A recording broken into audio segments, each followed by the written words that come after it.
মধ্যপ্রাচ্যে ক্রমবর্ধমান উত্তেজনার মধ্যে যুক্তরাষ্ট্র ও ইসরায়েলকে কড়া ভাষায় সতর্কবার্তা দিয়েছে ইরান। তেহরান স্পষ্ট করে জানিয়েছে, ইরানের সার্বভৌমত্ব বা জাতীয় নিরাপত্তার বিরুদ্ধে কোনো ধরনের আগ্রাসী পদক্ষেপ নেওয়া হলে তার চরম ও শায়েস্তামূলক জবাব দেওয়া হবে। ইরানের এই হুঁশিয়ারি নতুন করে আঞ্চলিক সংঘাতের আশঙ্কা বাড়িয়েছে বলে মনে করছেন আন্তর্জাতিক বিশ্লেষকরা। ইরানের পররাষ্ট্র মন্ত্রণালয় এক বিবৃতিতে জানায়, মধ্যপ্রাচ্যে অস্থিতিশীলতা সৃষ্টির জন্য যুক্তরাষ্ট্র ও ইসরায়েল দায়ী, বিশেষ করে গাজা যুদ্ধ, লেবানন সীমান্তে উত্তেজনা এবং সিরিয়ায় ইসরায়েলি হামলার প্রেক্ষাপটে ইরানের নিরাপত্তা হুমকির মুখে পড়ছে বলে দাবি করা হয়েছে। বিবৃতিতে বলা হয়, ইরান শান্তি চায়, তবে আত্মরক্ষার প্রশ্নে কোনো আপস করবে না। ইরানের বিপ্লবী গার্ড বাহিনী আইআরজিসি জানিয়েছে, দেশটির সামরিক সক্ষমতা আগের যে কোনো সময়ের তুলনায় শক্তিশালী।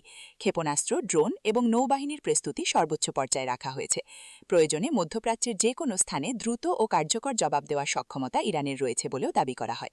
অন্যদিকে যুক্তরাষ্ট্র ও ইসরায়েল এখনও ইরানের এই বক্তব্যের আনুষ্ঠানিক প্রতিক্রিয়া জানায়নি। তবে ওয়াশিংটন দীর্ঘদিন ধরে ইরানের পারমাণবিক কর্মসূচি এবং আঞ্চলিক প্রভাব বিস্তার নিয়ে উদ্বেগ প্রকাশ করে আসছে। ইসরায়েলও ইরানকে নিজেদের অস্তিত্বের জন্য বড় হুমকি হিসেবে বিবেচনা করে।